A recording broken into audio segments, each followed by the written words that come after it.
Meeting for January 16, 2019 will now come to order. Please stand with us for the Pledge of Allegiance.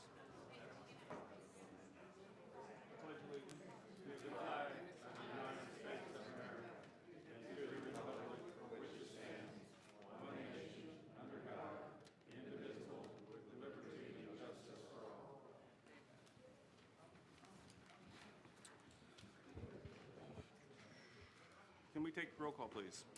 Chairman Williams, Here. Vice Chairman Shavir, Secretary Chambers, Member Hare, Member Baker. Here. Member Taylor, Member Severs, Here. Member Noel Copeland. Here. We have quorum. Next is approval of minutes from January 2nd, 2019. We have a motion? No corrections? Mr. Severs? I contacted the board secretary and provided certain corrections. All of those, I understood, had been distributed. So unless there's some questions, I would move to approve the revised minutes. Okay. All right. All in favor say aye. Aye. Aye. All persons who anticipate speaking on any public hearing item must first fill out the oath card to be heard on that agenda item and sign the oath card contained thereon. These cards are located on the table near the entrance of the council chambers or may be obtained from the recording secretary. This meeting will be conducted in accordance to procedures adopted in Resolution 24-1997. Those speaking in favor of a request will be heard first, those opposed will be heard second, and those who wish to make a public comment on an item will speak third. The applicant may make a brief rebuttal if necessary. A representative from either side may cross-examine a witness. Anyone who speaks is considered a witness. If you have photographs, sketches, or documents you desire the commission to consider, they must be submitted into evidence and will be retained by the city. Please submit such exhibits to the recording secretary. And just to make sure that we're all on board, if you haven't signed up and you want to speak, please make sure you fill out that card. Staff, has all items been properly advertised? Yes. Has anybody on the board had the opportunity to speak to anybody or visit sites coming before us? Mr. Severs.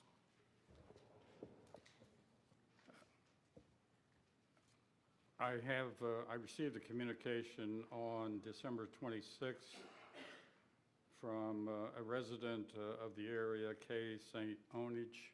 I'm probably mispronouncing that. And she related to me that I had worked with her on a project, the Corral Palms project, Temple Baptist Church project before, and was interested in knowing whether I would like to be involved in this project. I responded on December the 28th, indicating that I was a member of the Planning and Zoning Commission. As a member, will be involved in hearing the matter, and therefore I cannot be involved, and there's been no further communication as such between us. In addition to that, I need to disclose, and I've talked with Mr. Broom about this, my family has owned a house on Georgia Avenue for 35 years. My parents originally bought the house in 1984 when it was new, lived there for a number of years, and after they passed on, I in turn have continued owning the house and rent it out on a regular basis to individuals, couples, and families. In addition, in 2012, my wife and I purchased a house directly behind the house on Georgia Avenue. The one on Georgia Avenue is 4 houses from O'Dixie, so it's on that end as such of Georgia Avenue. We purchased that house on Carolina Circle. It had been in foreclosure for 5 years.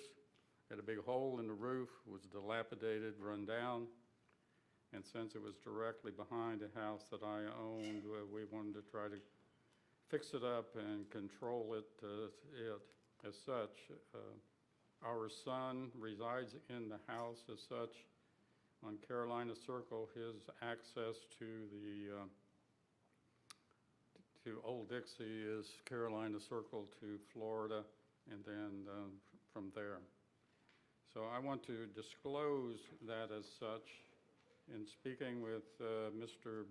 Broom, he provided me with the state statutes with regard to whether or not I should or should not abstain from voting as to having a conflict. He provided me with a copy of the statute, which basically provides that you are required to abstain from voting in the event any measure would inure to his or her special private gain or loss. And the statute goes on to define special private gain or loss as different in kind from generally to the public as such. If there's some degree of uncertainty as to whether you receive some private gain or loss from it, then you could certainly participate and vote. Even if one cannot vote, they can participate by making the disclosure. In addition, Mr. Broom was nice enough to send to me some ethics opinions. The one I found most pertinent, and I physically counted how many houses were east of the house on Georgia Avenue that are on Georgia, Maryland, and about half on Tennessee, half on Alabama, assuming the other half went out Florida. There's about 85 houses or more that are on that road.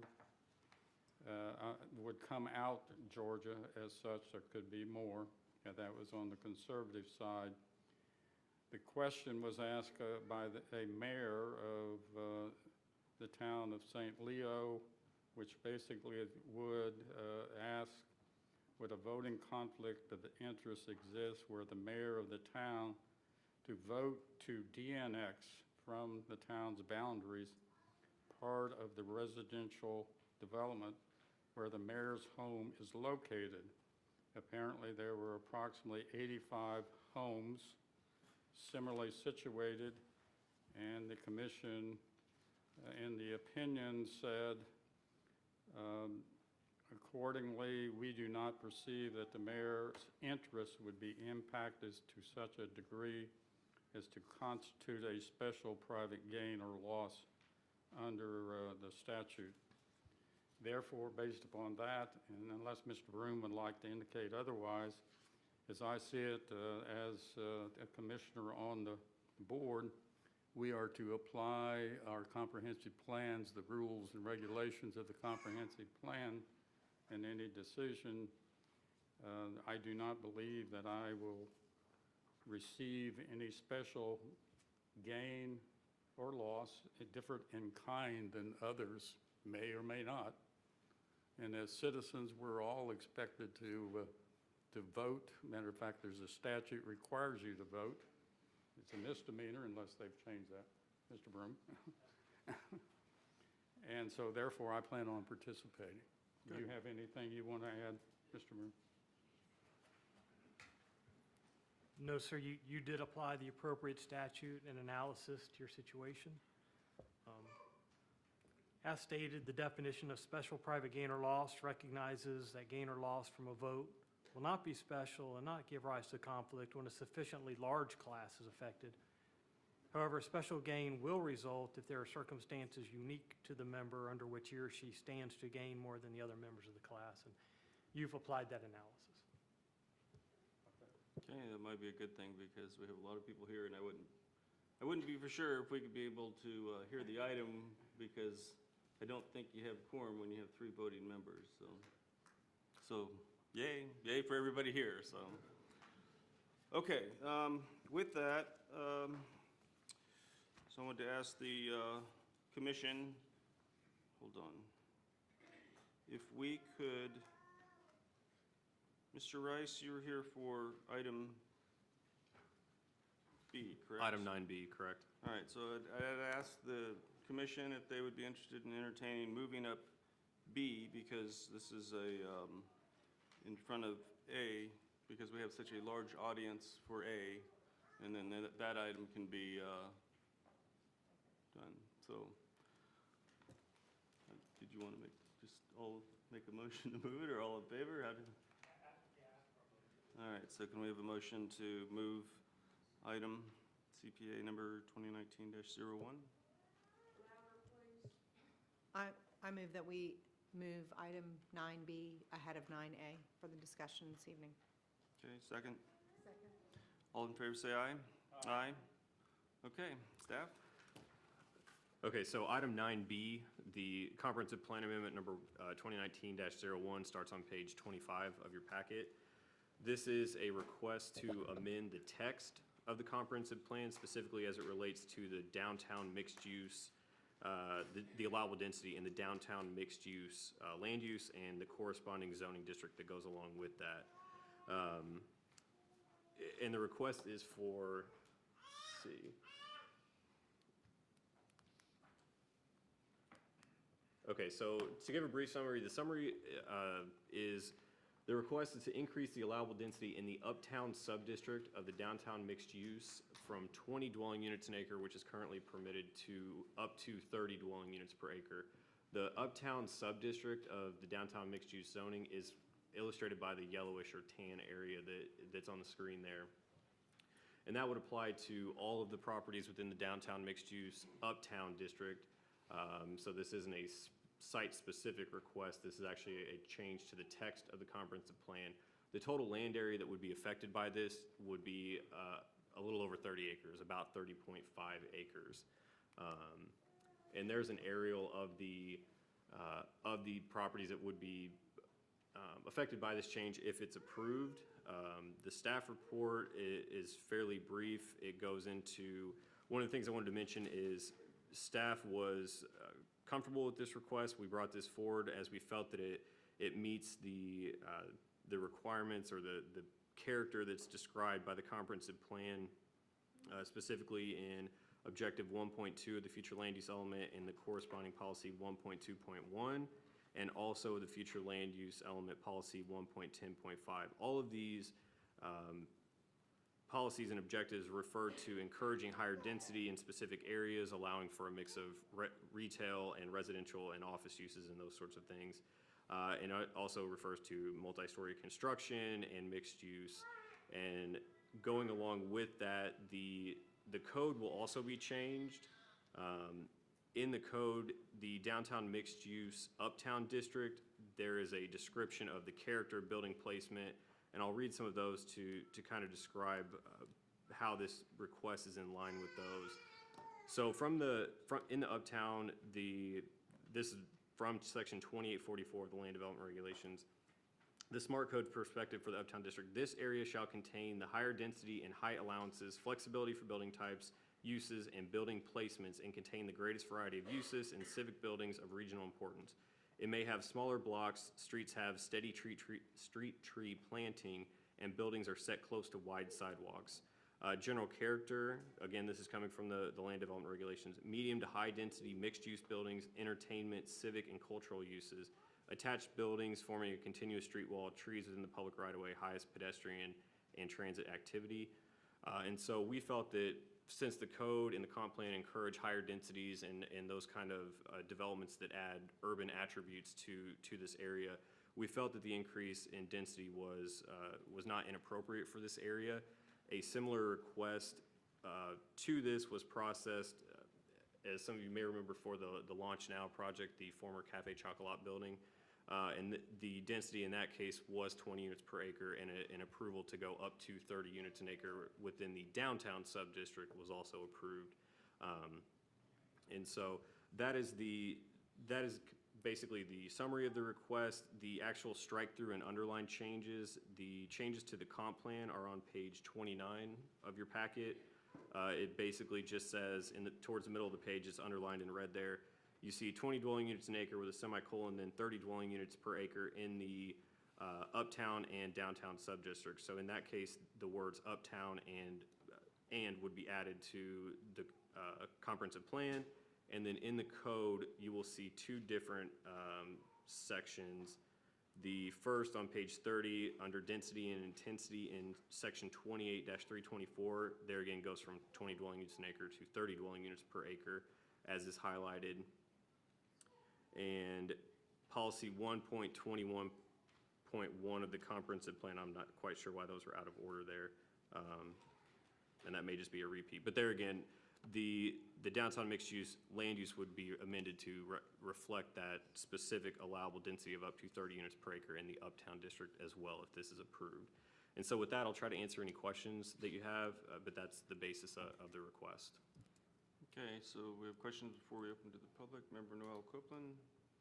So this area that it is impacting, this is for dwelling units, but there are no dwelling units in this area today. It looks like the marina, the lodge that's on the corner, and then this whole area across the street from Sandpoint is industrial or light industrial, right? It's part of the office buildings.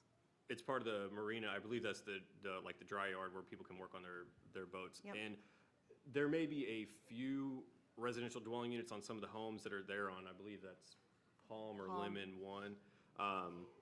But the way that density is calculated within the city is not on a district-wide basis, so it's evaluated on a parcel-by-parcel basis. And so, yeah, this would increase the allowable density on all of those properties uniformly.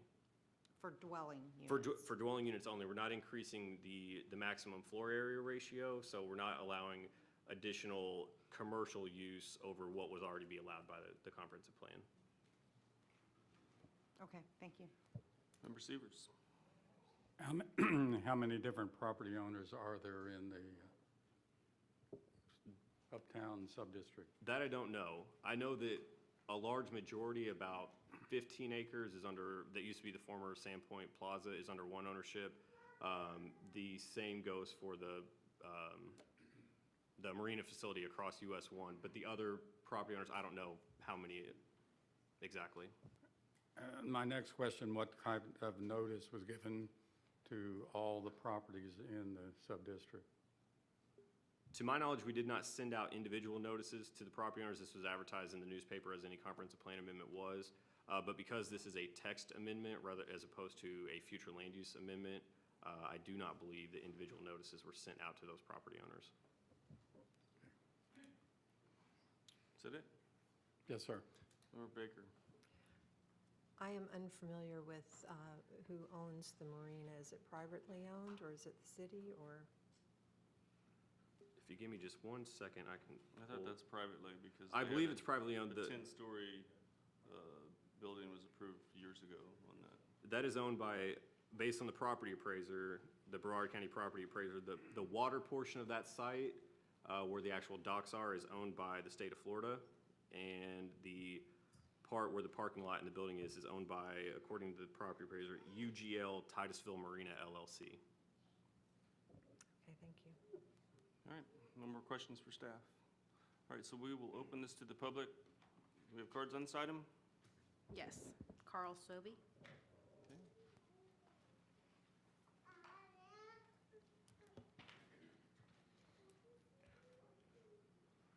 I'd like to thank the board for hearing us tonight. Part of this uptown sub-district, approximately 13.2 acres where the old shopping center was, is now a proposed 30 unit per acre Class A residential buildings. We have 3 buildings projected for this site. In the packet that you have in front of you tonight, we're showing 3 residential buildings, 1, 2, and 3-bedroom apartments. This will be a rental community. Tonight I have with us, part of the team is Woody Rice from Epic Engineering. I have Carl Davis, CEO of KD Construction, who will be the landowner. Walter Marbury from KD Construction, who's an engineer. John Goodfellow, who's our authorized agent, and Matthew Levin with Sperry Commercial. Just wanted to go through part of this projected development that we are still working on our developer's agreement, which will cover some of the particulars of the site. And Woody Rice is going to go over a lot of the civil concerns for the overall site. Within your package, we provided you with a simple site plan of our proposed development. We have some minor colored elevations to give you a flavor of what building we're trying to propose for this site. All three buildings will be similar in height and density. The three building types that we have range from 125 units to 142 units. The three buildings maximize our potential for green area within the site. And we have ample parking that we believe for the projected site. We are here to answer any questions that the commission might have for us. And with that, I'll turn it over to Woody Rice to continue our presentation. Okay, Mr. Rice? Woody Rice, 505 Indian River Avenue. I'm excited about this project. Just living here in Titusville since 1971, and this was the Big Apple Plaza and the Sandpoint Plaza. And as a kid, I used to go to the bowling alley there and Maxie Cinema Pub. Some of us remember that. And the key feature of this thing is that this is one of the cornerstones of our downtown. And we've talked for years now about how we can revitalize our downtown and having more residential units down here to more frequently the businesses downtown and sort of spawn some of that growth that we're all looking for. I think this project is one of those projects that will help do that. I think as your staff pointed out, I think the original intent of the comp plan was to always have a higher density, not just in the downtown, but in the uptown. And so we think that's consistent with the comp plan as your staff has pointed out. The other thing about the site, just some other site features, the water sewer lines in there are pretty old, so all those are going to have to be redone, taken up, and replaced to service not only this development, but there's an office building that currently uses those sewer lines to the north, and so we have to make sure we continue the services to that. There's a portion of the site that used to be known, if you've been here a long time, as Lake Lovely. That was in the back. So we have a little bit of homework to do there. We're doing an environmental study on that. There's a lot of Brazilian pepper back there and a lot of other nuisance species that we're going to be removing and taking that out. So it's going to really, from an environmental standpoint, clean some of those type of aspects to the site. The other thing it's going to do from an environmental standpoint is currently all that impervious surface that's sitting there has no stormwater because it was built when stormwater wasn't required. So by redeveloping this site, we now have to meet all the current stormwater criteria. It's going to actually open up the site, have green space spread out through the site instead of just in the back, and the stormwater will be throughout the site. So I think that's a real plus too, that we're getting something that's environmentally not that great for the Indian River to treat stormwater and get it back to where it needs to be. The other long-term effect of this site that's good for the city is this is the CRA. We're in the downtown. That means tax increment financing. And the type of taxes and the increase in taxes on this property for this type of development will actually help the CRA with doing some other exciting projects and putting money in revitalization of other parts of the CRA. And I think that's really important to consider also. But I think what we're asking for tonight is just your support. We appreciate your support, and if you have any questions, please feel free to ask us. We appreciate it. Okay, hold on. Did you have a question for him? Okay, Member No Copeland. The statement was made that the property will be owned by someone. Is it owned by that entity today? You're under contract. He's under contract right now. We're in our due diligence stage, and in the due diligence stage, this is one of the aspects. The other thing I will point out, I forgot to mention, is that out of the, I think your staff said there's 30.5 acres that this request affects. We own 13.2% of that, or 13.2 acres of that, which is over 43% of this request is owned by this landowner for this development. And then the other one, I don't know the size of the marina, but that's the other large player. So I think that's something else to consider. And my other question was, you've got 2 garages on the property? Yes. Will there be room in those garages, more than for the apartments, but spillover parking for people to pay to park to use downtown? I mean, right now, I think people park in that empty space for things, events that are at Sandpoint and other reasons that they're downtown when they don't have adequate parking. Right.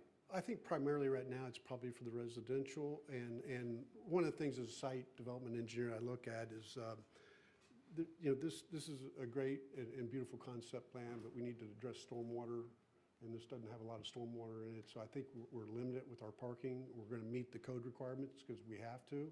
Unless you go up. So these currently are two-story garages, which actually is a big plus. So as we develop our plan and do the developers agreement, I think we'll identify exactly what parking is suitable for the different uses on the property. Member Severs? Certainly, this project, compared to a previous one that City Council reviewed, certainly encouraged by the green area that you appear to have and some landscaping that would be appropriate and desperately needed in the area. I'm happy to hear that you're doing your due diligence, and you've mentioned Lake Lovely already. As a former legal counsel for the city, I was heavily involved in litigation involving that parcel, and you certainly need to double check Garage 1 as to whether the suitable soils there to build on top of that old Lake Lovely and all the construction debris, steel, you name it, that was dumped in there. So you need to make sure that's carefully considered, and I'm glad to hear that you're aware of it. That certainly helps. I don't really have any question. I'm certainly be pleased to have this proceed. Well, I'm glad you mentioned Lake Lovely because I remember, I was a kid, so I remember it.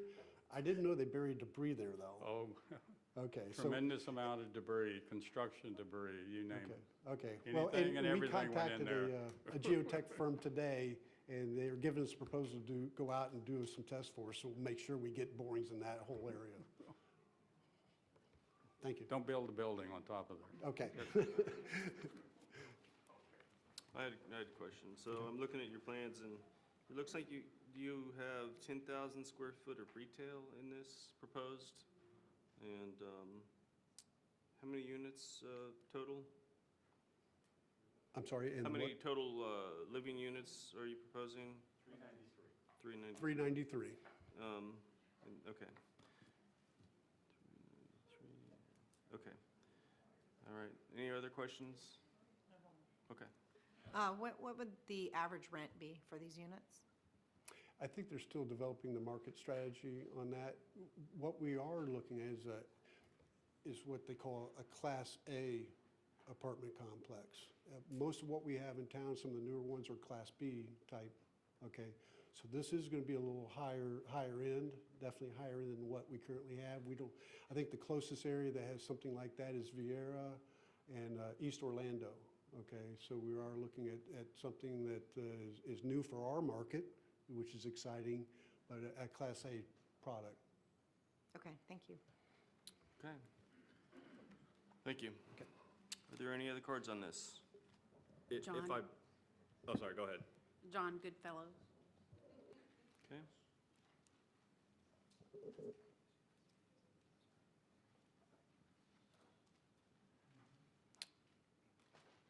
Yes, I am John Goodfellow. I'm sorry, did you want me? Yes, you had a card on No, this. I just, in case I needed to speak. Okay. If If you wanted to add anything? If it became a requirement, no. The man that I work for only builds quality products, high-end. I made an introduction at a previous city council meeting, circulated my card. I'd be happy to give each of you one of them. Would invite you to visit our website and see the quality that we build. All right, thank you. I just wanted to add one thing. So this is a comprehensive plan text amendment request. This is for transmittal only. It will come back to this board and city council as well later after the state reviews it for adoption. All right, so that was the last card, correct? Yes. All right, so we'll close this item to the public, bring it back before the board. I do have a question of staff. How many, with 393 units at 14 acres, what's the density per acre with those calculations? It's basically right at pushing 30 units per acre, basically the maximum that's being proposed. Yeah, and the reason why, I actually anticipated with the central downtown or whatever, I expected that to happen. I expected it to go to uptown at some point.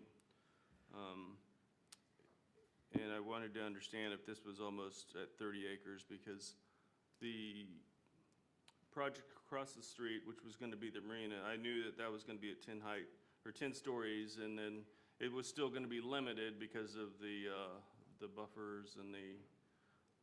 But this is a lot more.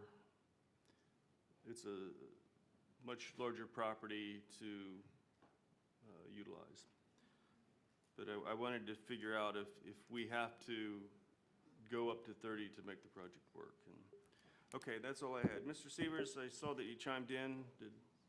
I was going to make a motion, if you're Okay. ready. I'm ready. I would make a motion that Planning and Zoning Commission recommend to the City Council transmittal of CPA-2019-01. Okay, is there a second?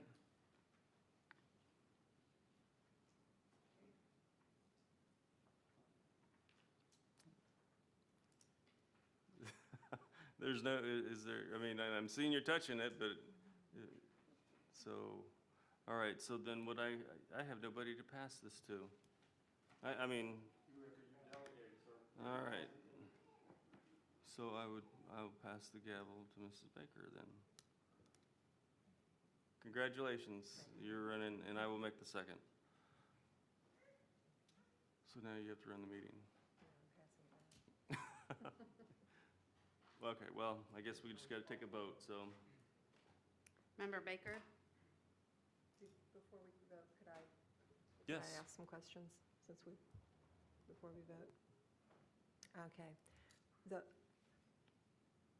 My issue with this is not this project.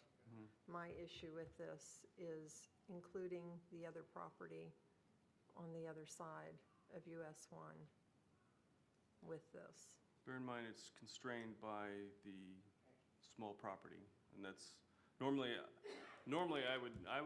I think 30 acres is too much. I've always thought that, but in this particular case, and not like I'm arguing for this, believe me, I'm definitely don't want to be the one to be arguing for it to increase to 30. But I will say that the property across the street has already been approved for 10 stories. It can already go up to, now they can go up to 150, can't they? No, this was not included in the recent height overlay ordinance. All right, so, but anyway, they're constrained with I think the lowest square footage is 600 square feet a unit that they can go, is that correct? Let me double check on that. So, they're still constrained because of the height and the land mass. So, I don't perceive the property across from that to really hit that. On top of that, you're looking at 393 acres at 8 stories. It's still lower than what we've been doing. It's lower than what's across the way. So I do find it odd for me to be arguing for development, but I mean, it's not that I'm against development by no means, but I do think that it's a gateway to the city. We already have the 3 tall buildings there.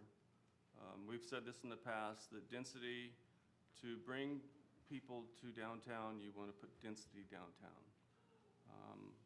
And it is true with the 2040 plan coming in, you do want to concentrate your density to particular areas to minimize the traffic. So I know we have a vote on the table, the motion on the table, but I just wanted to add that in. Okay, well, and like I said, I do not have a problem with this. It is on the west side of US 1. I think it looks like a wonderful idea, wonderful plan. Use that property wisely, but on the other side, I do have the issue. I was unaware that it was already approved and that's still active. It's probably not active, but I can't see it not happening still. And I just say because of the landmass, it is very difficult for them to go up without more land, Okay. so.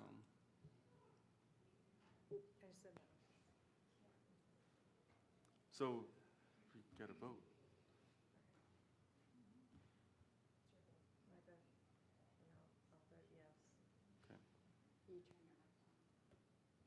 Yes. Member Noel Copeland? Yes. Member Severs? Yes. Chairman Williams? Yes. So you're still in charge, so. All right, so she passed the gavel back to me. So. Okay. All right. Good luck, Mr. Rice. Would you guys like these back? You gave one to the staff, so. Sure, okay. All right, next item, please. Okay, so back to item 9A, which is for, this begins on page 8 of your packet, and this is for comprehensive plan amendment number 2018-04 for the Serato Family Partnership. And before I get into this, I just wanted to, we had this discussion at the last Planning and Zoning Commission meeting. The request tonight, this is just for transmittal, so we are mainly focusing on land use related items. This will be transmitted to the State Department of Economic Opportunity. That's not in any way trying to limit what anyone says about the item, but the action tonight is only related to the land use change, the comprehensive plan. So that whatever the recommendation is, it will be whether or not it's recommended to be transmitted or not. It will only be transmitted, the only item to be transmitted to the state will be the land use. The state does not review our zoning regulations. And with that, the applicant, on behalf of the owner, is requesting a comprehensive plan amendment to change the city's future land use map and rezone approximately 13.13 acres of vacant land located on the west side of US Highway 1, north of Silver Star Road. The purpose of the amendment is to allow for the development of multi-story apartment buildings. The proposed maximum height is 35 feet, which is consistent with that of the multifamily high-density residential R3 zoning district.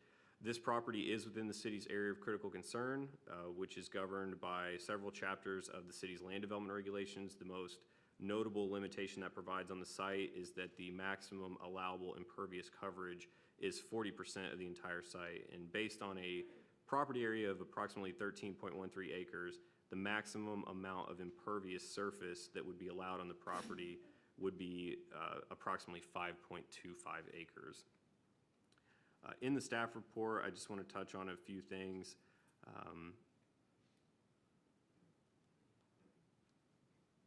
First, from the staff analysis on page 11 in the staff report, the requested high-density residential land use and multifamily high-density residential R3 can be considered a transitional land use and zoning as compared to the current commercial low-intensity land use and hospital medical zoning. Development of this property as residential use will provide a transition and buffer from the more intense uses to the east and south to the existing single-family development to the west and north of this subject property.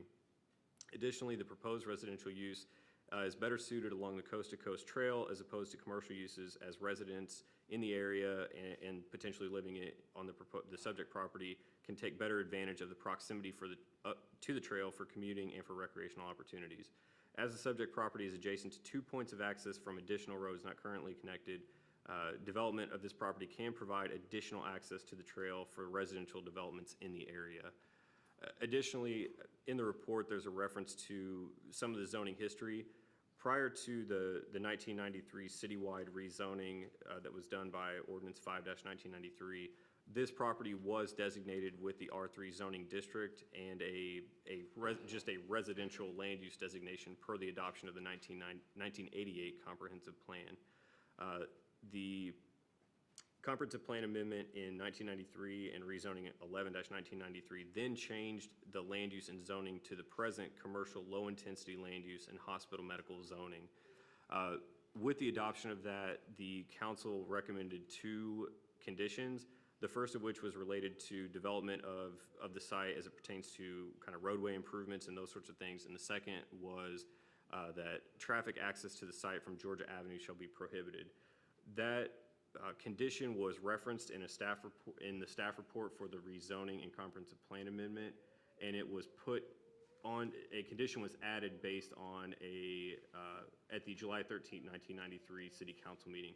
Based on staff's review of the previous staff reports, the staff in 1993 was concerned of commercial development utilizing the adjacent street, in this case Georgia Avenue. There's a stub out that dead ends into this subject property. I guess it would help if I use this.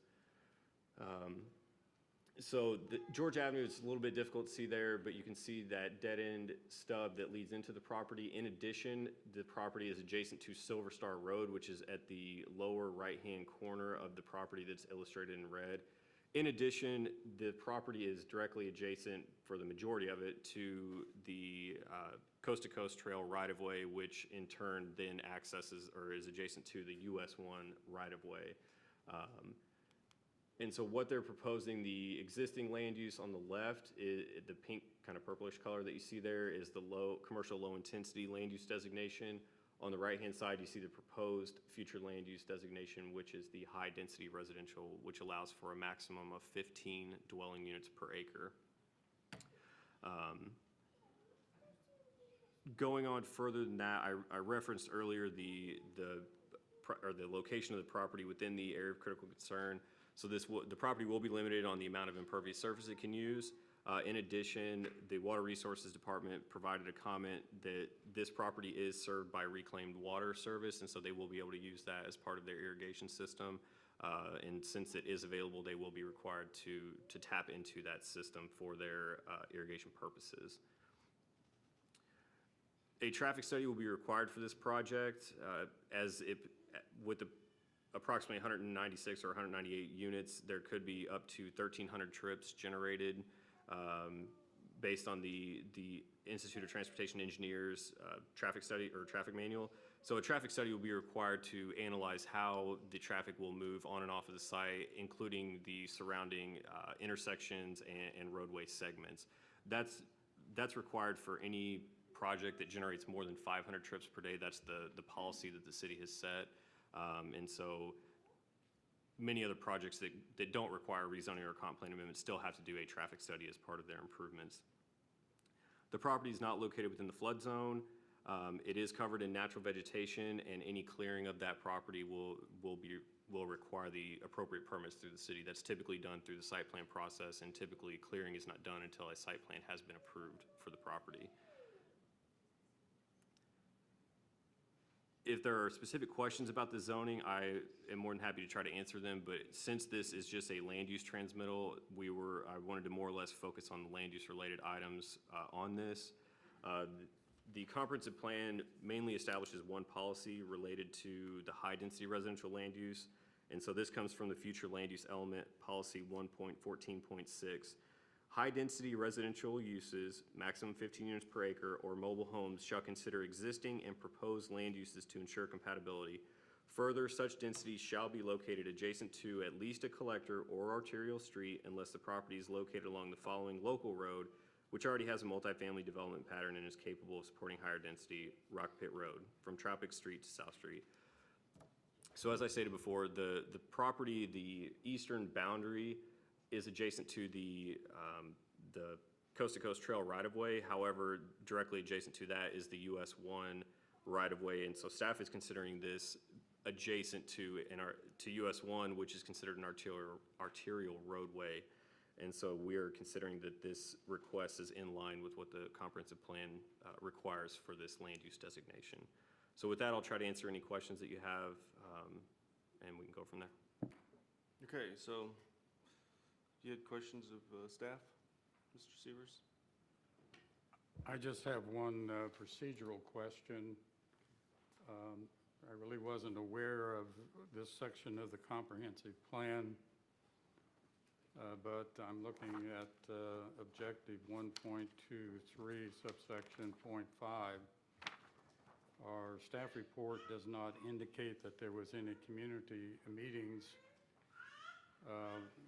Policy 1.23.5, the city shall require applicants of land use and zoning application submittal to schedule and conduct a community meeting with interested members of the public regarding their application at least 7 days prior to the first public hearing. The applicant shall provide notification to all property owners within 500 feet of the subject property of the land use and zoning application shall notify the city of the meeting as well. Has there been a meeting conducted by the applicant at least 7 days prior to this first public hearing? I'll let the applicant respond on that. We didn't schedule that meeting. What section of the comp All plan right, were you so reading from? the applicant said no Here's for right here, the record. I've got it pulled up. What section? 1.23.5. Frankly, I wasn't aware that this had been placed in the comprehensive plan, and obviously, every application form should have that printed as a part of the requirements, because it appears rather mandatory, and it says shall.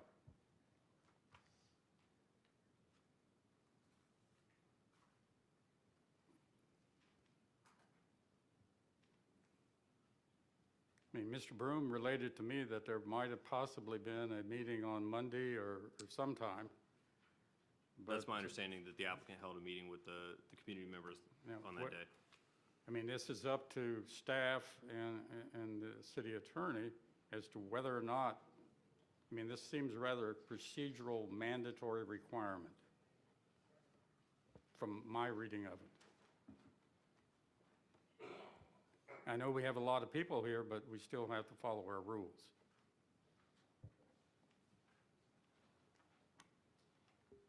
So I defer to the city attorney there. I would defer to that as well. I will just say that the comprehensive plan doesn't state whether or not this has to occur at transmittal or adoption, but I will defer to Mr. Broom on that one. There was a meeting.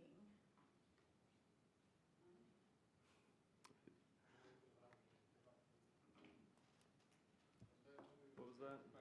As I read Mr. this, it says it's the first public hearing. This is the first public hearing, as I see it, on the comprehensive plan. I'm allowed to speak? Hold, now, let me do this real quick. So we can't have you speak from your seat, and when you do come up, you know, please, well, anyway, please don't speak from your seat at this point. We have to have you on the mic anyway. So let's go back. Mr. Broom, what were you saying? I'm not aware of a meeting. Of course, that would be up to the applicant. In my opinion, I can get with staff. I would suggest take a 5-minute recess. We can get with the applicant, find out what they have or haven't done and when. And I'll Okay. talk to staff about this amendment, and then we'll reconvene. All right, well, let's just do that. It's up to you to do that. All right, guys, let's take a recess and 5 minutes, and we'll go from there.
reconvene. For anybody in the outside, if they want to come back in, I believe the speakers are on the hallway, right? Well, we'll see. All right.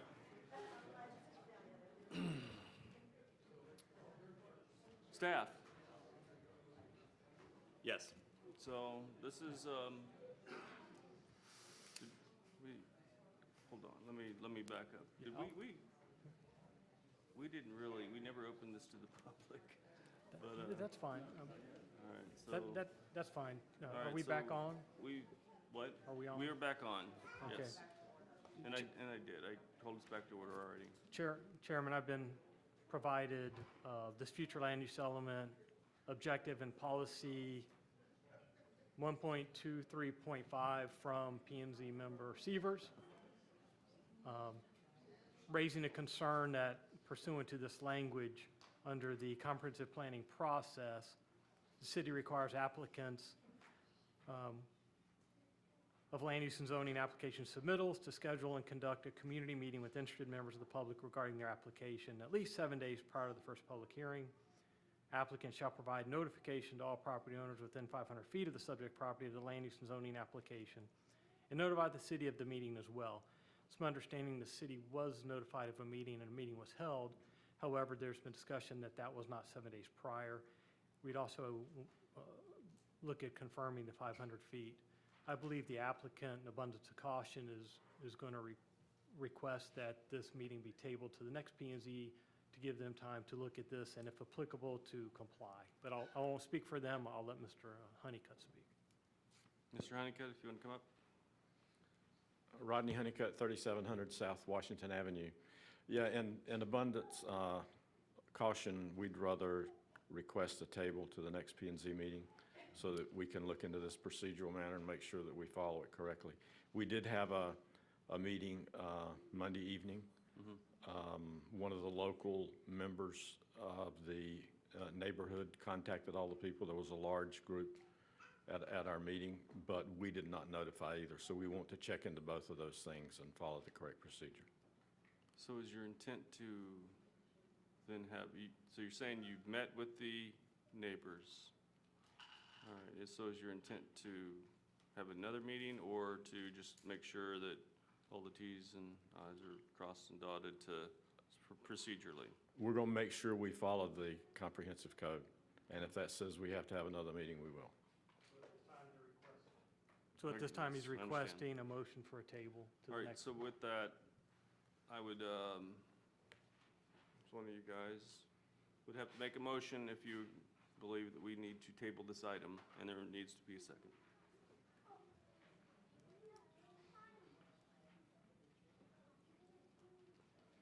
If there is no motion, then we will proceed forward. I make a motion that we table CP, I'm not sure what the number is on it. I got the wrong paper. 2018-04. As staff said. Okay. Is there a second or further discussion? I'll second. Okay. We have a motion and a second to table this item to the next meeting. That was in your motion, correct? Yes. Why don't we announce the date and time of the meeting so people are informed? Absolutely. The next meeting of the Planning and Zoning Commission will be held February 6th at 6 p.m. in this room here, City Council Chambers at City Hall. All right, so let's take a vote on this. Member Baker? Yes. Member Severs? Yes. Member Noel Copeland? Yes. Chairman Williams? Yes. I just, I mean, all these people are here, and I don't know if that's, Certainly, I agree with you. It's a great inconvenience, but everyone should follow what the rules say.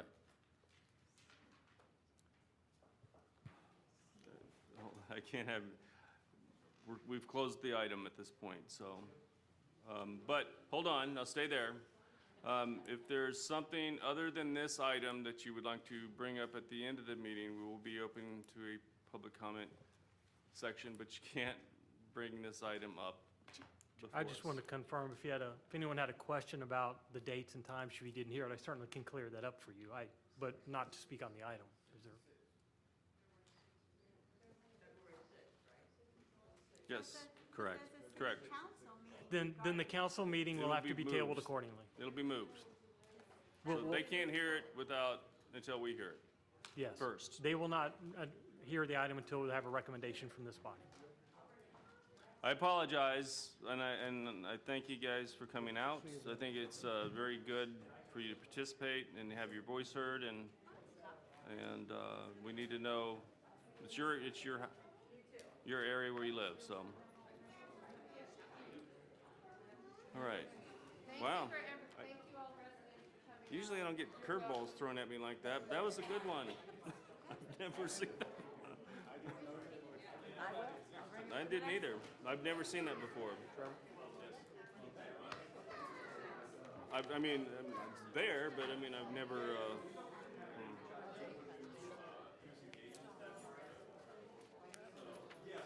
right. That's good. See, and this is. Yeah, so of course, we don't have the information about the survey and all that, but anyone that's been contacting us individually or that, we've been sending all that information to them. So I'm glad to hear that they're following through with reaching out to people. But yeah, so it wasn't anything we were concerned about. We just want to make sure that, but trust me, I have to blow it up pretty big sometimes. You can't always see it. It is, yes. It's an iPad. We had to twist an arm or two to get it. Well, actually, it was our building official. He's pretty much what he used to be. No, of course, appreciate it.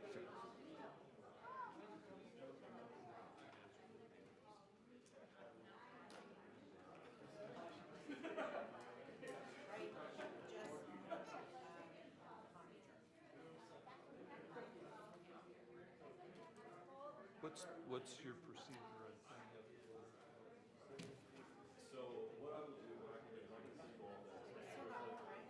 We do, but I'm just like kind of waiting for things to clear out.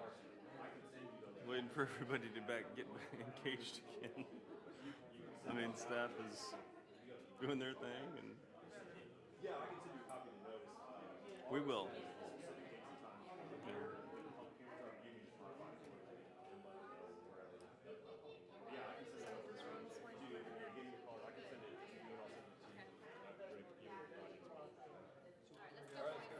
Let's give them their signs back. Let's get the signs back with that next time. Here, Diddy. Let's get the sign right here. We'll get it next time, okay? Go. Don't want to. Yeah, right. Don't want to. Go ahead, baby, go. People are waiting. Go, go, go. Hi, thank you, guys. All right, let's bring the meeting back to order and get started on the city reports. The last two items are just reports. Item 10A starts on page 38 of your packet. Several months ago, some of the commission asked for a kind of a comprehensive summary of the last years of action. You want me to wait?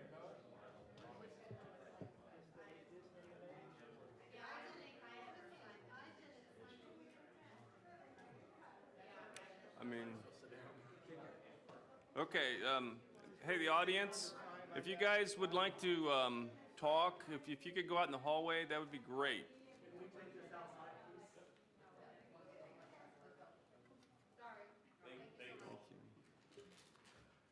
The first item under reports, item 10A.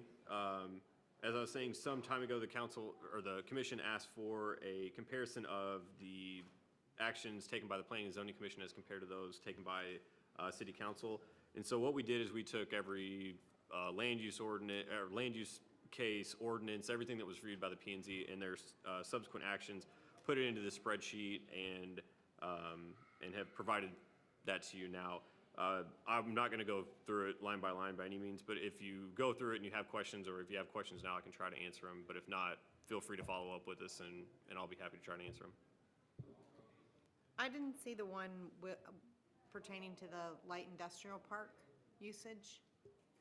I know they're called different things on here. Are you referring to the use interpretation? Yeah. Okay. I just didn't see it on here. I didn't know if it went to council or what happened. No, so a use interpretation does not go to city council. That is an action that stops with the P and Z. Once this body makes their interpretation, that's what is enforced. And so that is probably why it's not on this list, because city council doesn't go to that unless, I just thought that during that meeting, the people said they were going to, that like their next stop was city council. and they have the right to do that. So- They could have certainly gone to city council and petitioned the council to change the But they have code the of ability ordinances. to appeal to council. Is the appeal to council for that, or Not a use interpretation, no. I thought there was a way to? The remedy to that situation would be going to the city council and petitioning them to actually change the land development regulations to modify the allowable uses or whatever the standard would be for that use. Okay. I have some other questions, but I can follow up with you. Sure, That's feel fine. free. Okay. Yep. Okay. The other item is a presentation that we have related to the comp plan. So, as you know, we're in the process of presenting this. We have the draft available online of a revised 2040 comprehensive plan that we were directed to produce based on a visioning exercise that was conducted in 2017, and the vision document was adopted by City Council in January of last year.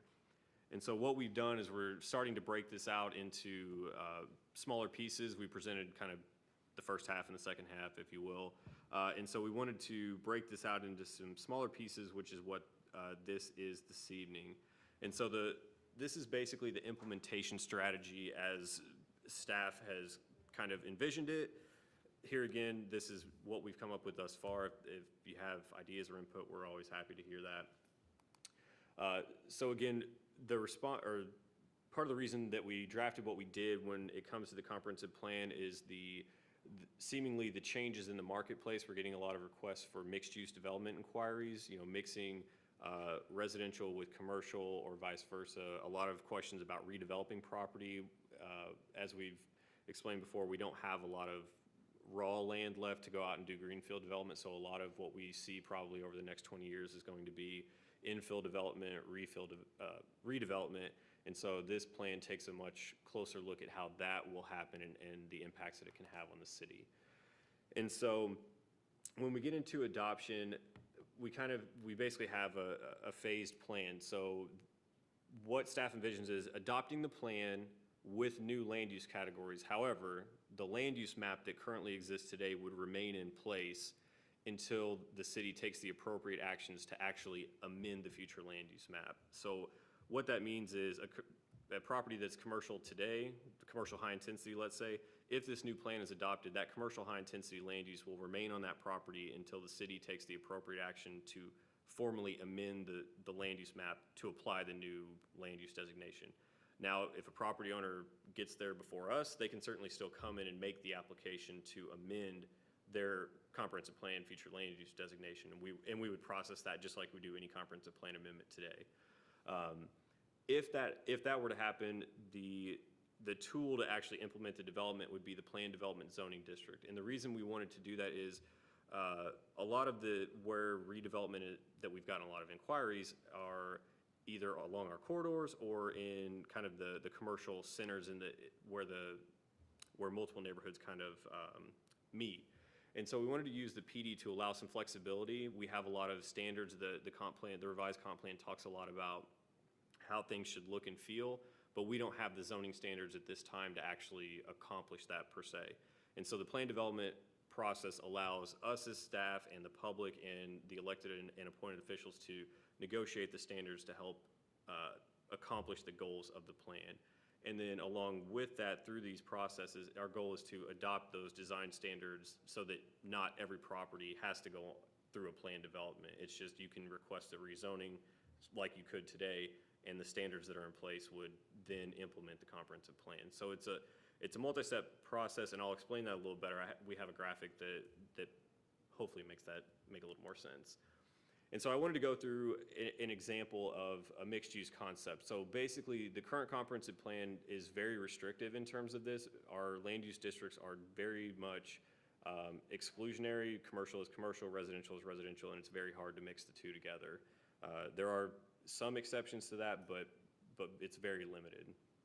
And so the other piece that goes along with that, that goes along with mixed use is the urban design standards. So how do the buildings address the street? What do they look like? Where is parking? What kind of amenities are on that site for vehicles, pedestrians, bicyclists, the people that use that development. And so this is just an example site plan that we found doing other research for a different project. And what you have more or less is towards the bottom of the screen there would be a major collector. So think of Highway 50, potentially US 1, something like that, a major arterial or collector roadway through the city. And so you see all the different colors there, and those represent different uses of that property. And so what you see are opportunities by using the plan development process to come up with appropriate treatments for how that development interfaces with the streets. So one of the things that we hear a lot through our public input is, what can we do to make the corridors look better? What can we do to increase safety along there? Well, that plan development process gives you the opportunity to come up with these standards as a development is coming forward and make sure that that pedestrians are safe as they're walking across here, but vehicles have adequate access to the site as well. So then you can also focus on how internally, how does the development interact with itself? So if there's going to be, in this case, let's say that pink is nothing but apartments or condos, and the purple there is first floor retail with apartments above.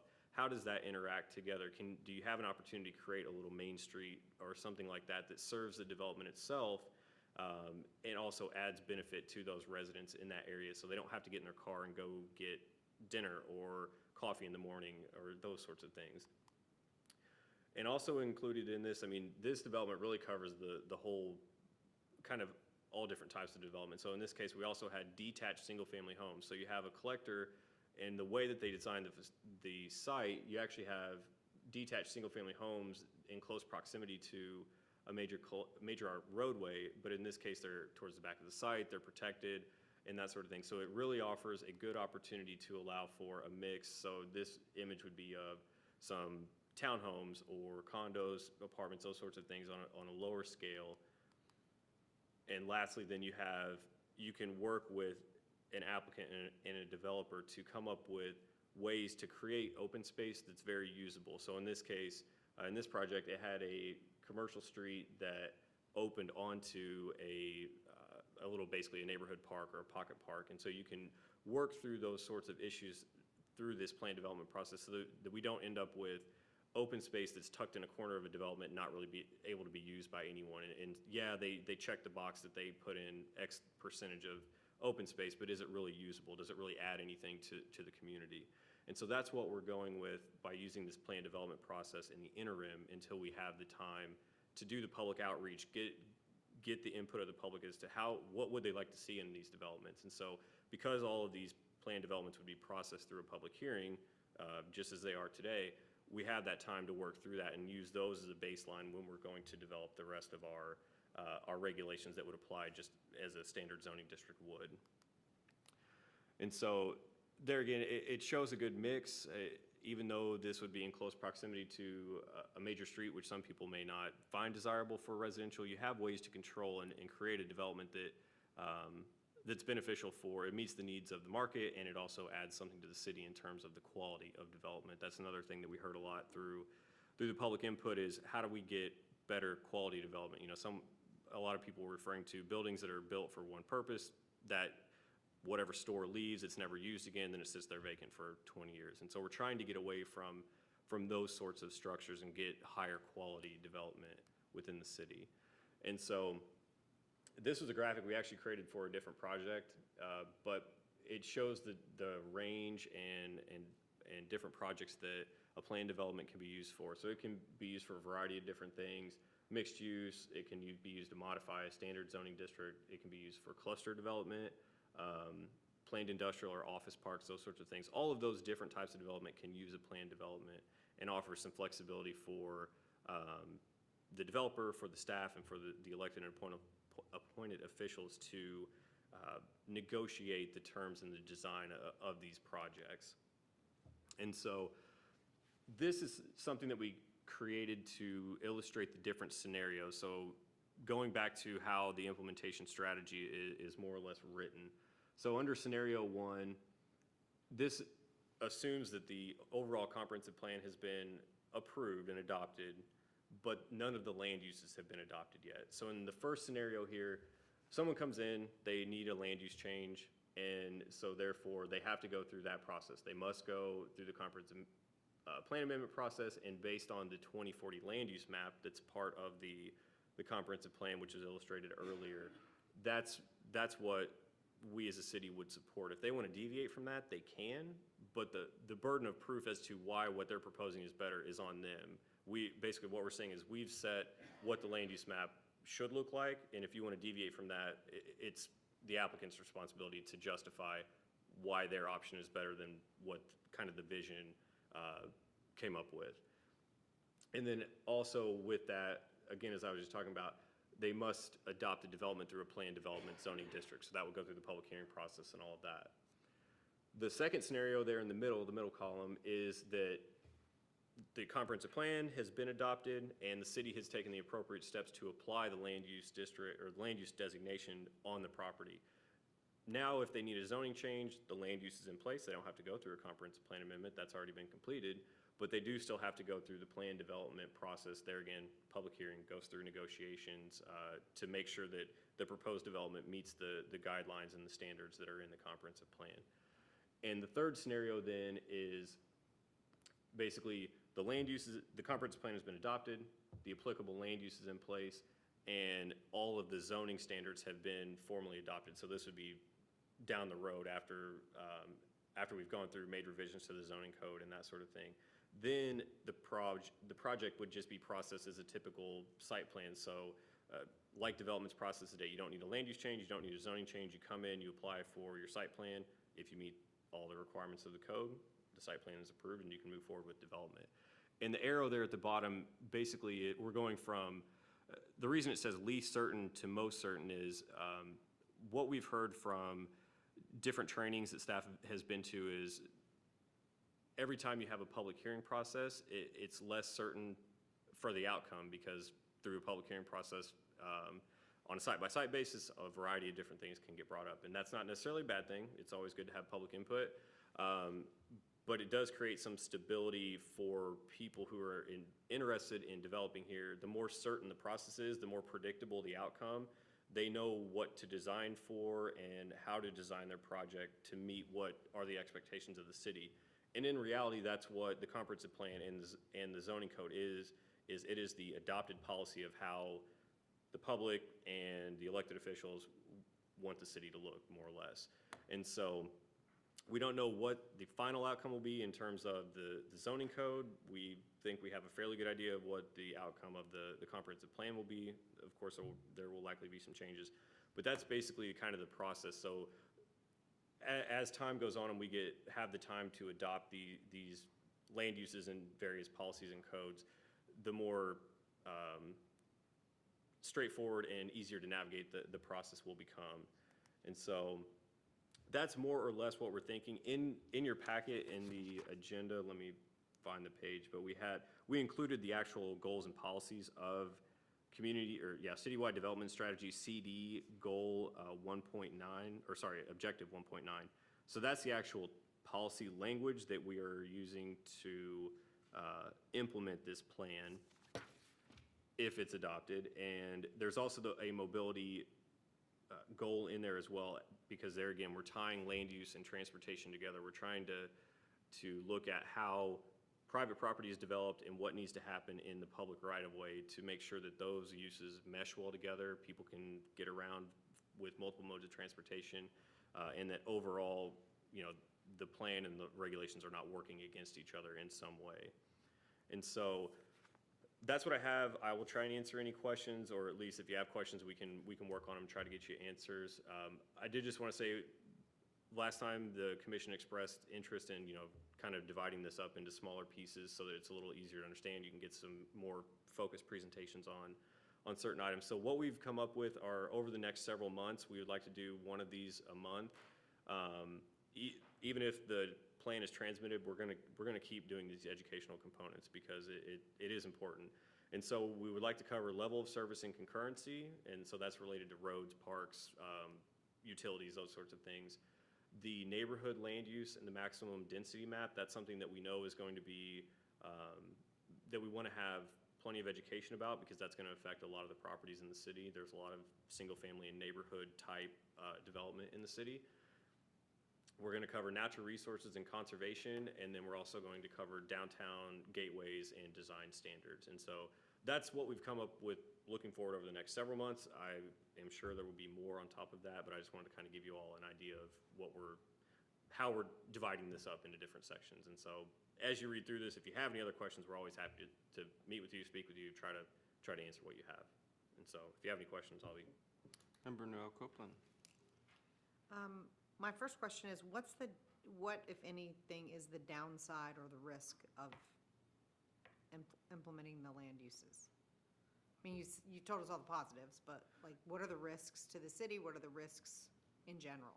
So in this case, what we've done, typically it's more contentious and more challenging if you're trying to restrict uses on property, if you're trying to take things away from allowable uses or allowable density, those sorts of things.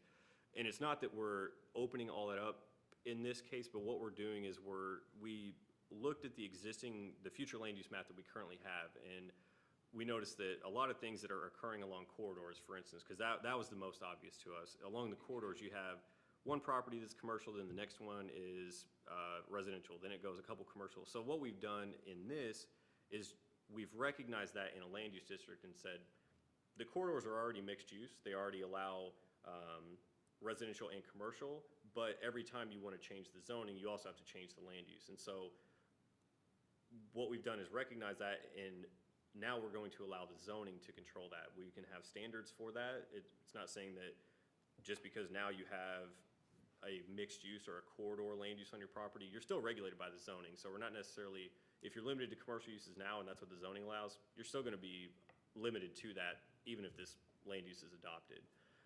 So we tried to focus on that. We didn't want to try and restrict things because we know that that becomes much more of a difficult issue to get across.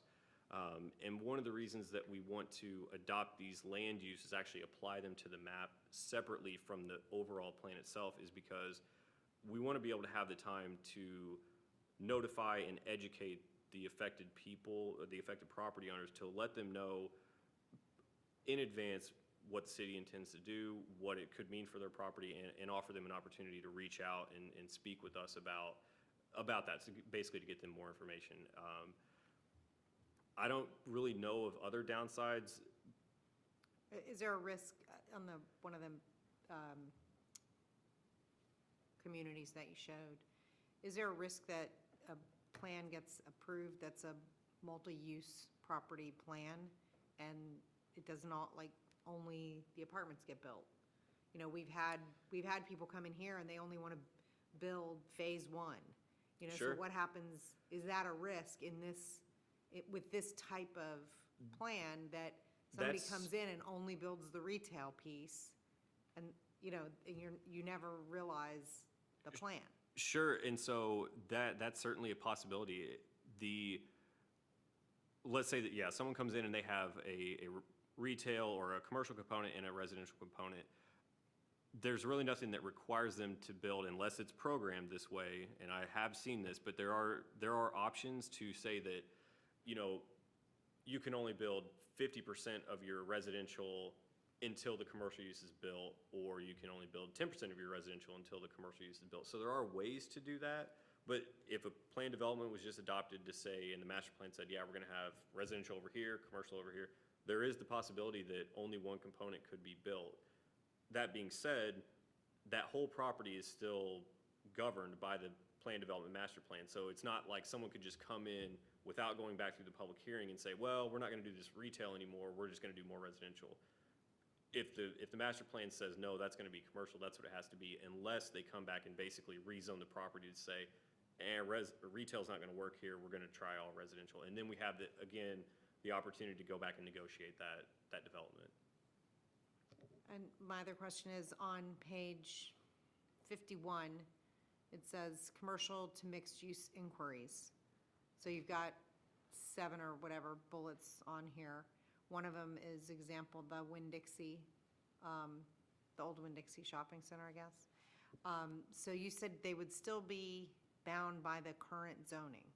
Correct. So even if it's mixed use, isn't that zoned commercial? Correct. So So how do you put mixed use? in the example of the Winn-Dixie, yeah, if the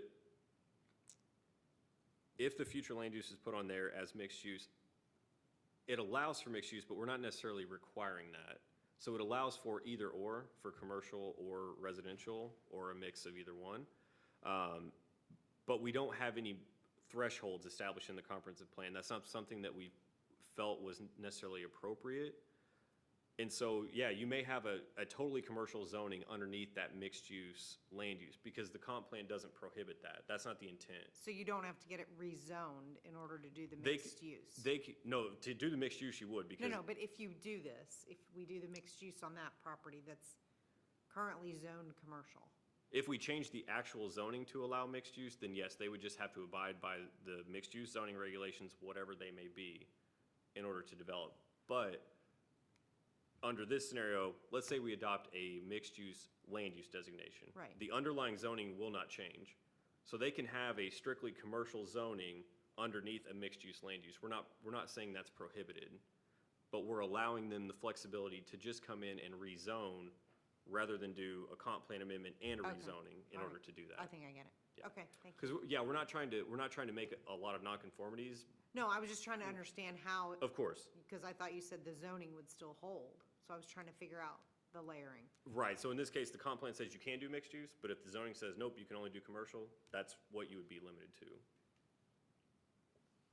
Until they came in and wanted to rezone, Rezone, then okay. they would be able to do mixed use if that's what they requested. Okay, thank you. So I was getting the impression, so we're gonna go from 20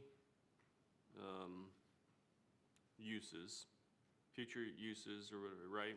Future land uses, Correct. down to 8 with one, is it shoreline overlay? There's a shoreline overlay proposed, correct? All right. But on top of that, so the current, whatever's there currently is gonna hold.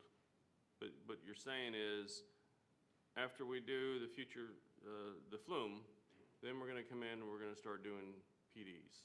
PD is the primary driver. Correct, the tool to implement that, So, yes. What worries me on that is, it's a big brush, first off. So the future land use, I can kind of say, okay, I can understand, because it's wide open, it's not really set, and you can change that. It's not easy change, but it's a big bullseye is what I'm getting at. So, but it's still a big brush. On PDs, in my opinion, it's controlled by the city, the planning department. So a developer is not as, I mean, if I was a developer, I want to know, what can I build on that property? What is my limitations? What is it going to cost me to redevelop?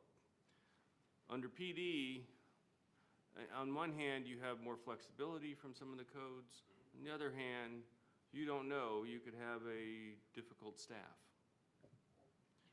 That's true. I mean, I'm just saying that, so when we're trying to make one thing easier, we're really not, because you're not getting a clear picture of what you can actually do with that until you actually are working with staff on that project.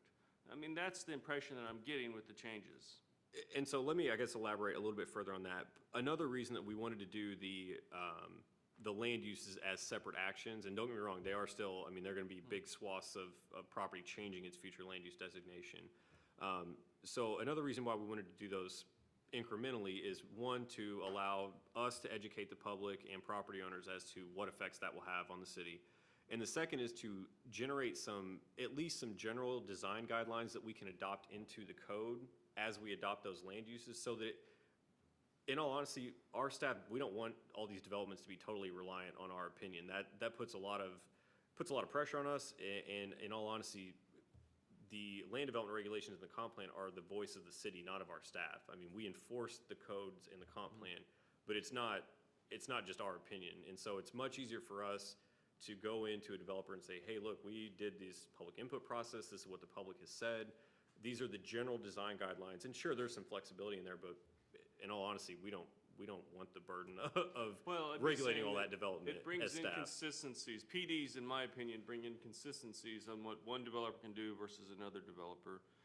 And I'm not, it's not like I'm trying to knock this, by no means am I. I mean, I understand what you're wanting to accomplish.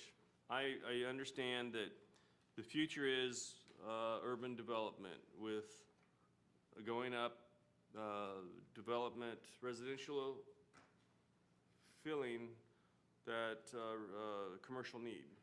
I've seen it. I had to go work at Langley Research Center, and they sent me to Hampton, Virginia, and this was, gosh, this is probably 14 years ago, and it was so cool. And I always wish that we would, actually I wish that the mall would have developed that way. I really do.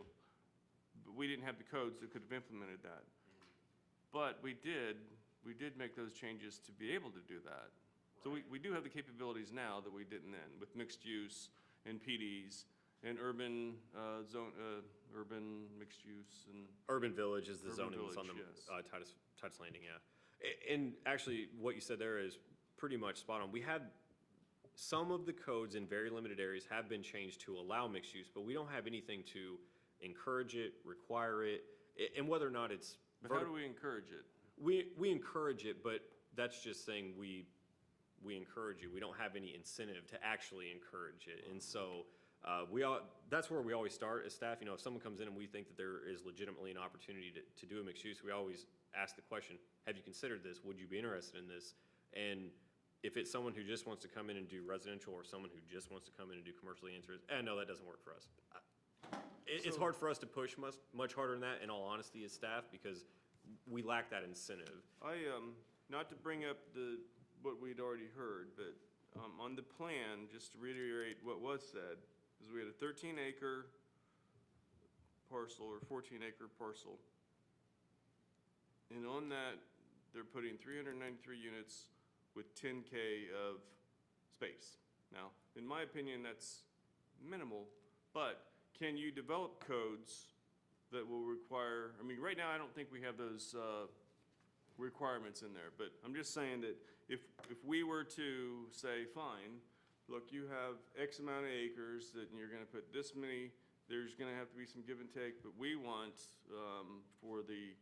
Are you saying, could we require mixed use? Yeah, into the code to say, You're not gonna approve an apartment building unless you put retail on the bottom. I'm not saying on the bottom, but I'm saying a certain percentage needs to be retail, community, or commercial, some commercial element there.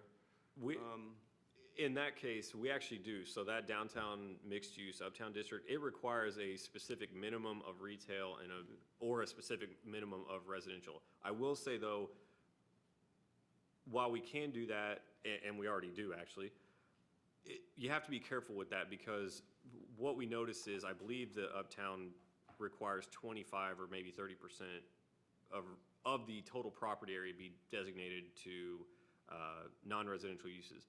The problem with that is, let's say even in a vertical mixed-use environment. But what is non-residential uses? Is garages considered non-residential uses? No, Okay. we don't consider a non-residential use to be something like retail, offices, restaurants. Those sorts of things are what. Do what? Green space, a park on the property? No, but the code does require a minimum amount of open space as part of a development. What I'm getting at is, so Titusville, and this has been said for years, we want commercial. Now, I know that you build it and you can't just say, build it and they will come, but I will say that in a new development, well, then maybe I should back off that, because I see a lot of openings at the new mall. But, you know, I don't know. I mean, it's difficult. It is hard. I mean, Difficult because. to mandate, but you want to encourage it somehow.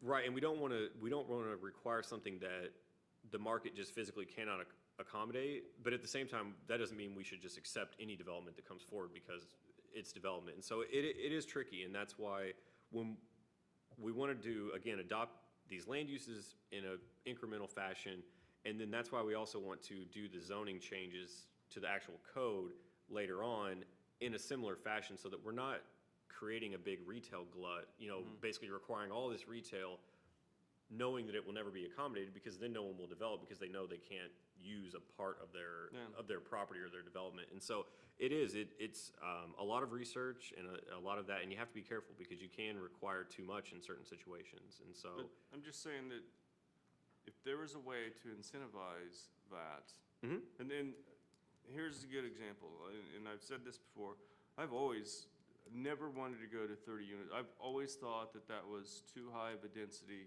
per acre. So, and I know it's pretty much a done deal, but my point is that you say, hey, we'll give you 20, and then 10 is negotiable. and you could certainly do that through the land development regulations. Just because the zoning or the future land use allows 30 units an acre does not mean that the zoning by default has to allow you that much. No, but I mean, I know from how you develop it, my point is that you can incentivize it by using that. I agree. That threshold, and. Sure. And so right now, we're just saying, hey, we're giving it to you. I'm saying that we should reel back and use that as a motivator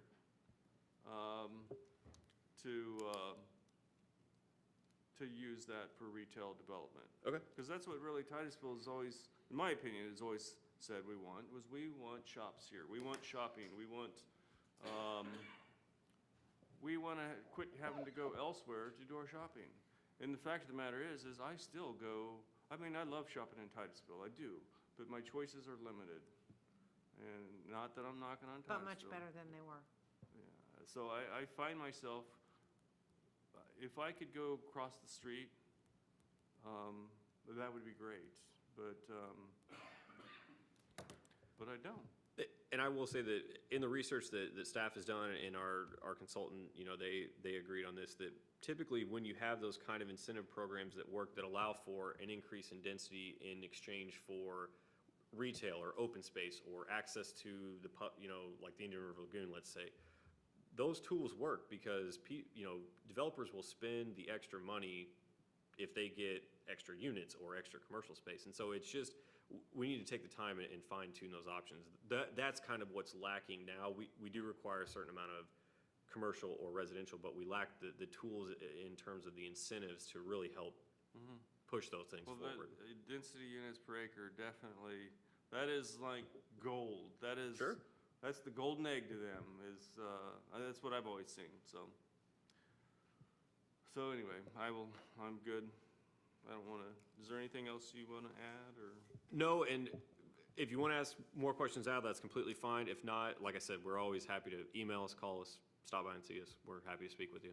Okay, Mr. Severs.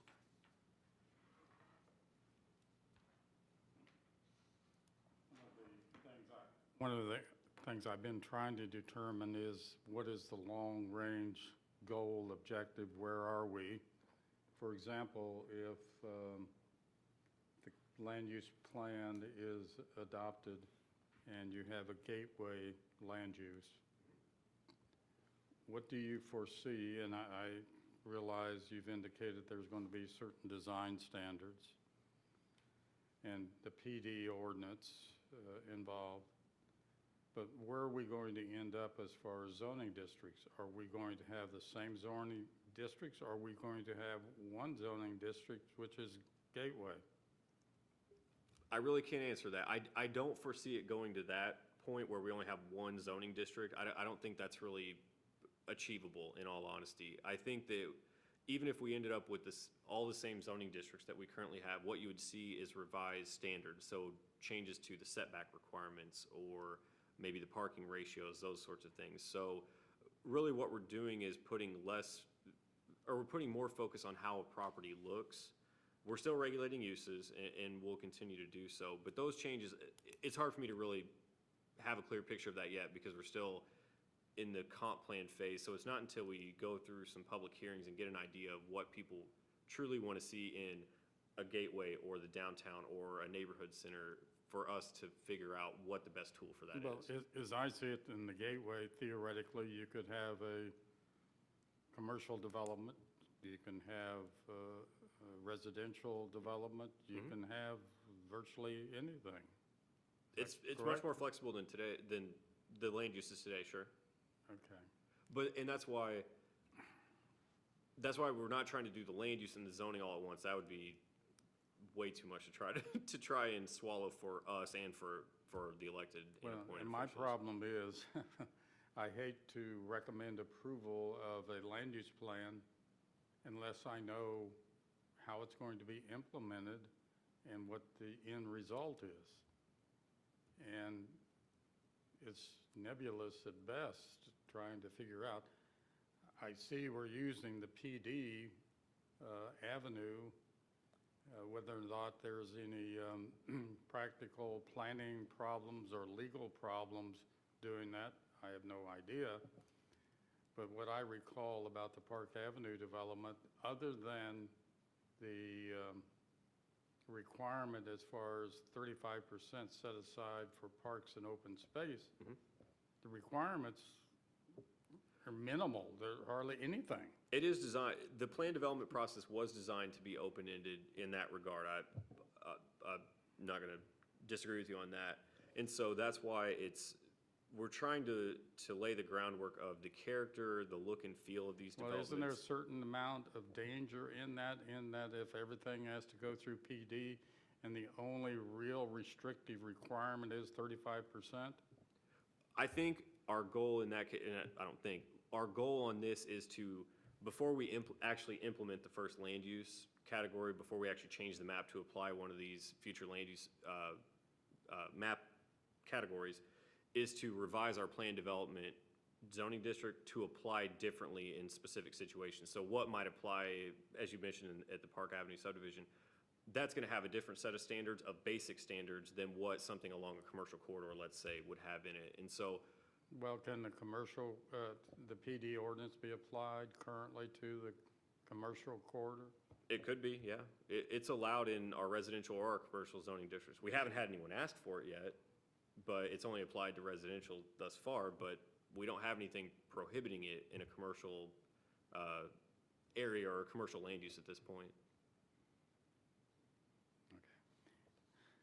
I, for one, have some problem seeing where it's going and where just adopting the future land use without knowing what the end product or end result is, because we may later find as the step process going along, oh my goodness, what have we created or what is the problem? And I think it's important to have the big picture. One of the things I asked for at the November 7th meeting was an idea as far as strike-through underline changes. I got an email in December indicating probably by the January 2nd meeting we would have that. I went through. How far along is that? I went through a good majority. I can tell you that the actual section that talks about the actual land use designations themselves, that is all brand new. But the other policies like this one, the citywide development strategies, the ones related to coastal management and those, we're working on that. I've gone through a majority of them. I'm waiting on a couple other staff members. We are going to get it to you. I don't have an exact date, and I apologize for that.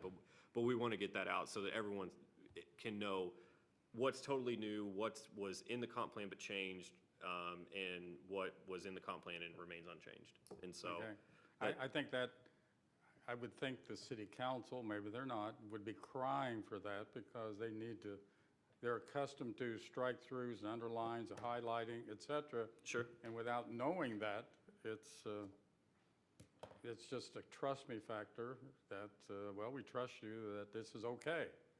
And that's fine. That's my major concern. I'm a little worried about some of the, I certainly have not kept up to date on the legal issues and how much flexibility there is with negotiated zoning, negotiated land use, negotiated whatever. It sounds like that's the way we're moving, and that's difficult at best, as I recall under the law, and maybe it's changed. I don't know. From a land use standpoint, the goal is not to negotiate that. The goal on that is you can negotiate your zoning under the parameters of the land use so long as it's consistent with the plan. But I don't have a comprehensive list of issues or benefits or pros and cons for a plan development. I do know that a lot of cities use them as an interim tool when they're trying to change over their land development regulations or for unique projects. We'll be more than happy to look into it. The other aspect, I just want to, I'm a firm believer in the public hearing process, the input process, that not some one individual within the planning division has sole responsibility. Well, this is compatible with the area. I think we ought to allow 15 units per acre. And the guy next to you might say, well, it's really only 6 or 7. And the public hearing, the people are cut out of that whole process. I'd hate to see we ultimately move to that level. And I don't think, like I said, I don't think that will ever happen. I don't think we're ever going to get to the point where we never get a comp plan amendment or never get a rezoning. I just don't ever foresee that happening. History tells me, based upon listening to many, many, many planners, that they would prefer making the decisions than some crazy planning and zoning commission or city council, with all due respect. No. I've seen it and heard it. No, I don't doubt that a bit. I can say that's not the current staff's philosophy. I would much rather, whenever someone asks, why did something crazy happen, I would much rather be able to say, the public wanted it, because, it's not our goal to be up there making decisions for what's best for the community, because, while most of us that are on staff live in the city, we don't live everywhere in the city, so we don't know what is best for everything. So we're here to provide guidance and voice the, enforce the LDRs, but yeah, it's not our intent by any means to try and cut that public hearing process completely out by any means. All right, thank you. Okay. Is there any other questions or comments on this item? All right, so we will go to petitions and requests from the public present. Is there anything you would like to bring up or say? Okay. So let's go down the list. Staff, is there anything else you'd like to bring up? Not unless you have any other questions for me now. Okay, City Attorney. Mr. Severs. I have 2 items. At the December 5th regular meeting, I made a motion to ask staff and city council to review ordinance number 50-2018, and it listed 5 items. My question is, has that motion, that request been provided to the city council? It has, and I believe it was at the 12/11 council meeting, we were granted advisability to make some changes to that ordinance. We have an ordinance we're working on, and we typically don't do that without direction from council. I can check into it and see, but we are working on the height ordinance. 50 is the height ordinance. No, I know that we've initiated changes to it, but I can get you the date. Well, when my concern simply was, has the city council been informed? At what point in time, and this just is an open question, Mr. Chairman, whenever we make a motion like that, should a representative of Planning and Zoning Commission be presenting that to the city council? We're asking you to review this, city council, and these are the reasons why we're asking you. I've looked at agendas. I don't recall this ever being on an agenda. That's why I want to look into it. Like I said, I know we're working on an ordinance for it, but I don't know if and or when the exact date was that it was transmitted. Okay. The second item I wanted to mention is concerning the last meeting, and perhaps Mr. Broom might want to bring us up to date. As the commission knows, I made a motion with regard to, I'll call the Park Avenue P comprehensive plan amendment to deny that, to recommend denial to the city council, and was advised that we likewise needed to recommend denial of the PD. As I indicated at the meeting, I really did not have that many problems at all with the PD concept, and certainly like the idea that 35% or more, and I think it's much higher percentage than that only like 25 acres is being developed out of 81 acres. I like that concept, and but basically was told that since conservation, since we did not amend the land use plan to residential 1, and since conservation was not a allowable use within PD, that we had no choice other than to recommend denial. What my thought was, and maybe it's not appropriate, was to consider the possibility of asking the Planning and Zoning Commission to reconsider the motion to deny, with the idea that then we would make a motion to table the item. The purpose of that would have been to give the applicant time and staff the time and the residents time to further review that. What I heard at our meeting was about 3 or 4 items. One, they had at the meeting changed the setback, rear yard setback, to 10 feet. And as one of our Planning and Zoning Commission members identified, there was actually lots within the subdivision that were back to back. And I think clearly that needed to be corrected to at least 20 feet when rear yards within the same area were back up to one another. In addition, there was a concern about the lots fronting near Park Avenue as being a little bit larger, and I believe that perhaps if the first 3 or 4 lots or whatever were larger, that might be more acceptable to the neighborhood. I expressed concern about the road going through the wetlands only 1 foot above the floodplain, and I think if it was 2 feet, I know the attorney representing the applicant said it was a private street, and frankly, reading the documents, I never knew that. And it doesn't, and looking at the documents, it really doesn't say that. It was built to public street standard. And so I didn't know that. And the other avenue or concern was they did up the minimum lot size to 1,400 square feet. I had requested that they consider an average of something like 1,700 or 1,800 square feet.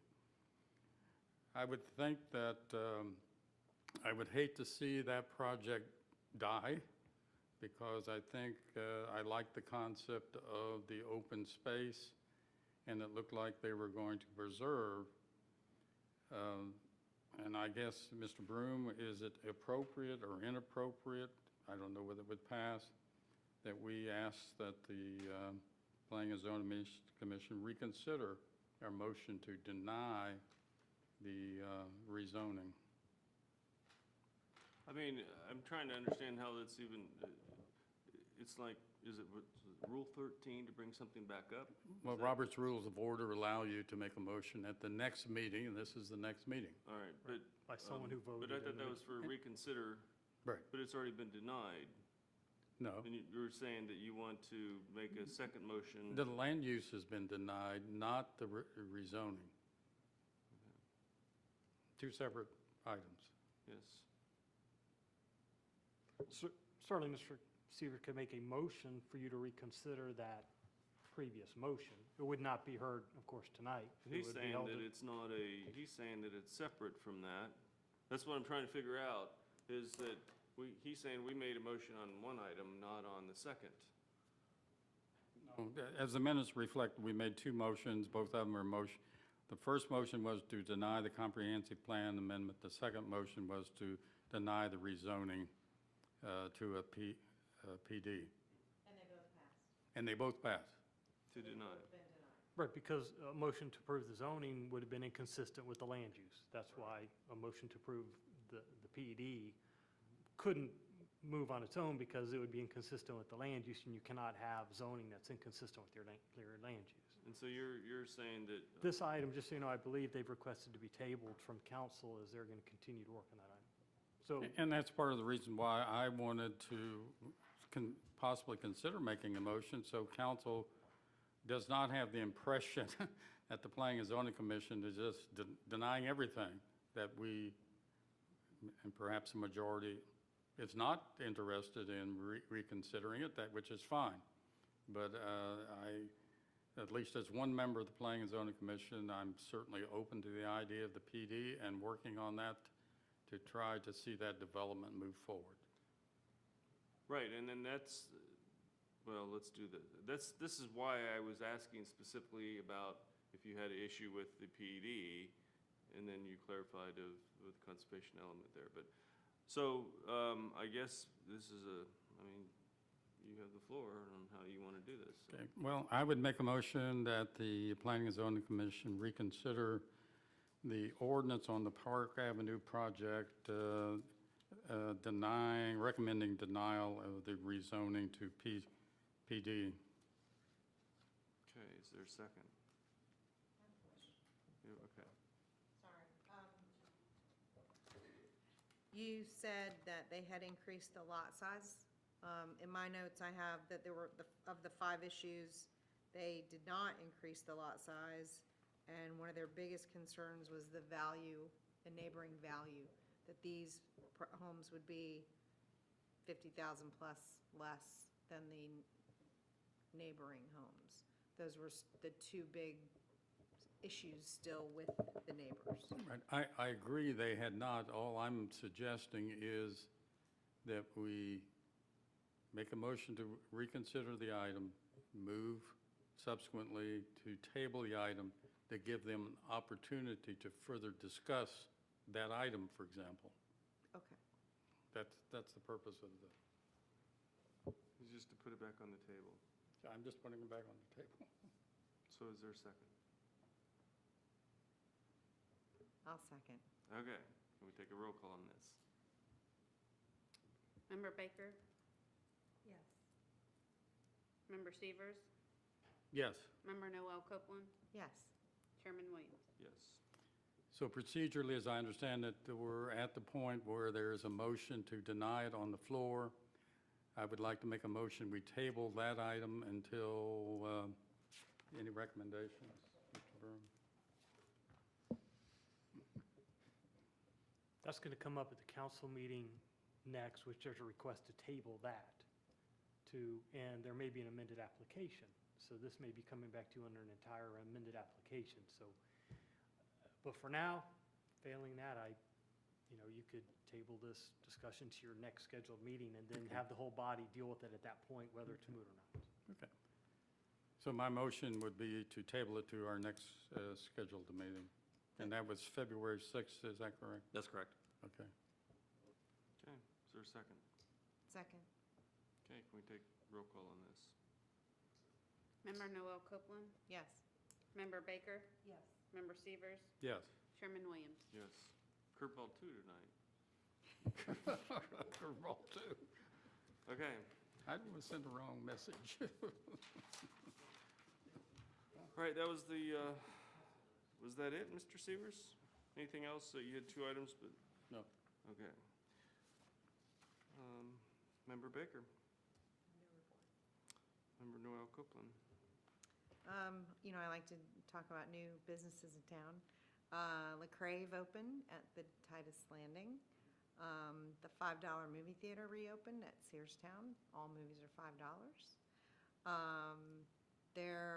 Bo's Kayak has moved down to the Barnlight Building, and they are naming the Harley-Davidson, they're naming it Miracle City Harley-Davidson, and they're going to have a grand opening in a few weeks. Oh, I like that. I Thank think you. that's it. Okay. And I have nothing, so we're adjourned.